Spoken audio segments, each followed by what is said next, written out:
Operation of monostable and bistable multivibrator using transistor.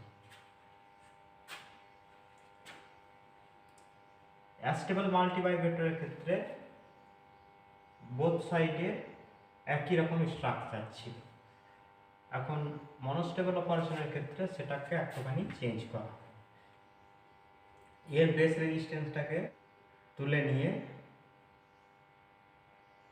RL এর নিচ থেকে দেওয়া হয় এবং প্যারালাল একটা স্পিড আপ ক্যাপাসিটার CS দেওয়া হয়। সঙ্গে অ্যাডিশনালি একটা negative voltage -VVV transistor T1 এর বেসে দেওয়া হয়েছে। ইনিশিয়াল স্টেজে যখন দুটো ট্রানজিস্টরই অফ আছে তখন এখানে ভোল্টেজ আসবে +VCC, এখানেও ভোল্টেজ আসবে +VCC।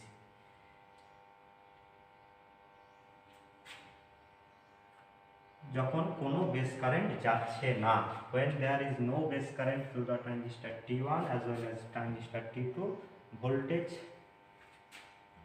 at this point is +VCC and as well as at this point also voltage is +VCC.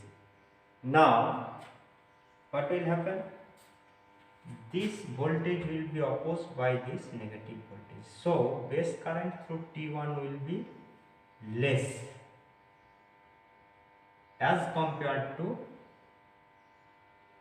base current of T2 because there is no negative voltage in the base circuit of T2.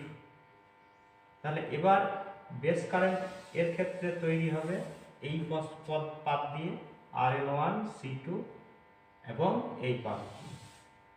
সুতরাং দুটো base কারেন্টের ফলে কি হবে, T2 will get sufficient base current and it will turn itself into on state. যেই on হয়ে যাবে তখন এখানকার ভোল্টেজটা হয়ে যাবে 0। এবার এই ভোল্টেজ যদি 0 হয় তাহলে T1 এর আর টার্ন অন হওয়ার এখন আর কোনো সম্ভাবনা নেই, T1 অফ হয়ে যাবে। অর্থাৎ যখনই T2 অন হলো তখন এখানকার ভোল্টেজ 0 হলো এবং এখানে ভোল্টেজ 0 হওয়ার সঙ্গে সঙ্গে T1 এর বেস কারেন্ট 0 নিশ্চিত এবং T2 ভোল্টেজ হয়ে গেল, T1 এর তখন ভোল্টেজটা হয়ে গেল নিশ্চিতভাবে +VCC। ধরো আমরা যদি ওয়েভ ফর্মে দেখি তাহলে এটা যদি VC1 হয় এবং এটা যদি VC2 হয় তাহলে VC2 is 0 and VC1 is +VCC এবং এইটা কতক্ষণ চলবে তার কোনো নির্দিষ্ট সময়সীমা সার্কিটের মধ্যে তৈরি করা নেই। অর্থাৎ সার্কিট নিজে নিজে এটা ঠিক করতে পারবে না যে এটা কতক্ষণ চলবে। এটা তখনই বন্ধ হবে যখন আমরা একটা নেগেটিভ পালস T2 এর বেসে অ্যাপ্লাই করব। when we will apply a negative pulse at the base of T2 will instantly move into off state. এই নেগেটিভ পালস দেওয়ার সঙ্গে সঙ্গে বেস কারেন্টটা T2 নেগেটিভ হয়ে যাবে এবং T2 অফ হয়ে যাবে। যেই T2 অফ হয়ে যাবে তখন এই ভোল্টেজটা হয়ে যাবে +VCC। অর্থাৎ মনে করা যাক যে এই ইনস্ট্যান্টে আমরা একটা নেগেটিভ পালস দিলাম, তাহলে নেগেটিভ পালস দেওয়ার সঙ্গে সঙ্গে T2 ভোল্টেজ হয়ে গেল +VCC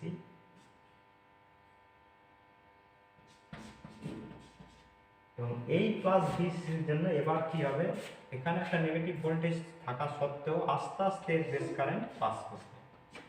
এর বেস কারেন্ট পাস করলে কি হবে, একটু সময় পরে T1 অন হয়ে যাবে।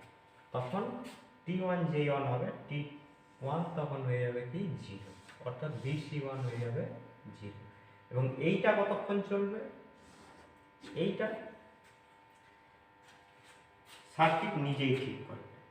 কিভাবে করবে না, যেই এটা অন হবে এই ভোল্টেজটা হয়ে যাবে তখন 0। যখন VC1 0 হবে তখন C2 will start discharging in this direction। এবার যেই C2 ডিসচার্জ হয়ে 0 পোটেনশিয়ালে নামবে তখন এটা রিচার্জ হতে শুরু করবে with this polarity. it will start recharging through RB2 with this polarity, and at that moment a spike will be, positive spike will be applied at the base of T2, which will again turn on T2. As soon as T2 will turn on, this voltage will become 0, and this will occur automatically. যখনই T2 0 হয়ে গেল তখন কি হবে, আবার সেই এখানকার ভোল্টেজটা is no longer sufficient to drive base current through T1 because of this negative voltage, and presently the voltage for this terminal is 0, so there is no driving voltage for base current of T1. Naturally তখন এটা কি হয়ে যাবে, of হয়ে যাবে। Of হয়ে গেলে এর ভোল্টেজটা হয়ে যাবে প্লাস ভিসিসি, এটার ভোল্টেজটা হয়ে যাবে প্লাস ভিসিসি, আবার এটা ভোল্টেজটা হয়ে যাবে তখন প্লাস ভিসিসি, এবং এটা চলতে থাকবে যতক্ষণ না আবার এখানে একটা নেগেটিভ পালস আমরা অ্যাপ্লাই করছি। যেই নেগেটিভ পালস অ্যাপ্লাই করব তখন আবার T2 অফ হয়ে যাবে, T1 অন হবে, এবং T1 অন হলে আবার কিছুক্ষণের মধ্যে অটোমেটিক্যালি রিভার্স স্টেটে ব্যাক করে যাবে, অর্থাৎ তখন আবার কিছুক্ষণের মধ্যে T2 অন হবে এবং T1 অফ হয়ে যাবে। তাহলে এইটার অন অফটা কন্ট্রোল করা হচ্ছে একটা এক্সটার্নাল ট্রিগার সিগন্যাল দিয়ে, আর এটা হচ্ছে automatically. So this state is stable state,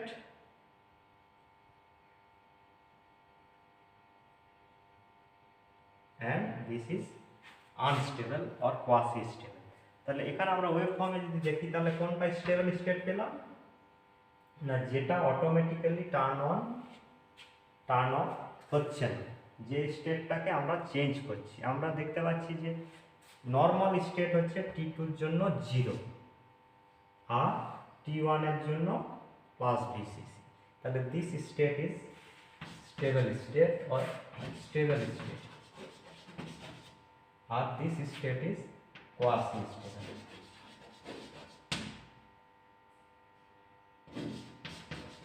Because whenever we apply negative pulse, state of T2 changes and returns back to its original state after a certain time interval.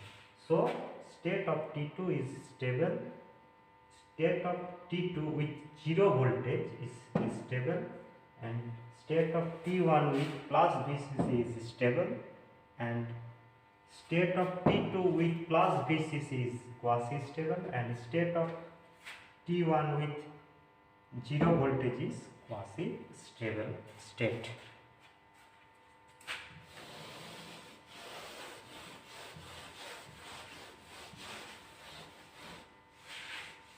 এবার যদি আমরা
for bistable operation আবার সার্কিটটা symmetric হয়ে গেল।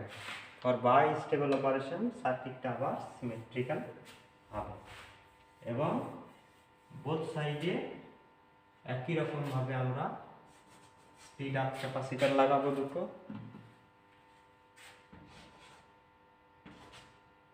CS1 and CS2, দুটো negative voltage VB1 and VB2। এবার যেখানে আমরা নেগেটিভ পালস অ্যাপ্লাই করব সেটা অফ হবে, আর যেখানে অ্যাপ্লাই করব না সেটা অনই থেকে যাবে। অর্থাৎ আমরা যে পজিশনে বা যে লেন্থে বা যে ডিউরেশনের ওয়েভ ফর্ম চাইব ঠিক সেই মুহূর্তে আমরা নেগেটিভ পালস অ্যাপ্লাই করব। অর্থাৎ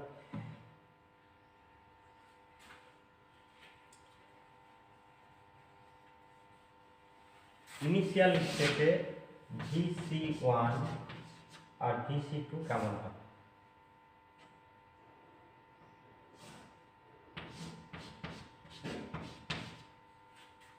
ইনিশিয়ালি যেহেতু এখানে ডাইরেক্ট কোনো চার্জিং পাথ নেই, দুটোর ক্ষেত্রেই বেসে নেগেটিভ ভোল্টেজ দেওয়া আছে, সুতরাং দুজনেরকার মধ্যে দিয়েই একটা কম মাত্রায় বেস কারেন্ট যায় এবং due to transistor parameter mismatch সেই কম বেস কারেন্টেও কোনো একটা ট্রানজিস্টার অন হবে। ধরা যাক সেটা হলো T1। যেই T1 অন হবে তখন এই ভোল্টেজটা হয়ে গেল 0 এবং T1 অন হওয়ার সাথে সাথে এখানকার ভোল্টেজটা যেই 0 হবে তখন T2 বেসে আর কোনো বেস কারেন্ট যাবে না, কারণ কি এইখানের ভোল্টেজ 0 হওয়া মানে negative voltage VB1 will dominate and base of T2 will remain negative or reverse biased, so T2 will not turn on further so long T1 will remain on। তাহলে সেই কন্ডিশনে T1 VC1 হয়ে গেল 0 এবং VC2 হয়ে গেল আমাদের plus VCC। এবার এইটা কন্টিনিউ করবে until and unless we apply a negative pulse at the base of T1। যখনই আমরা বেসে একটা নেগেটিভ পালস দেবো, T1 এর বেসে নেগেটিভ পালস দেবো, T1টা সঙ্গে সঙ্গে অফ হয়ে যাবে। যেই অফ হবে তখন এখানে প্লাস VCC ভোল্টেজ চলে আসবে। এখানে কত ভোল্টেজ চলে আসবে? Plus VCC।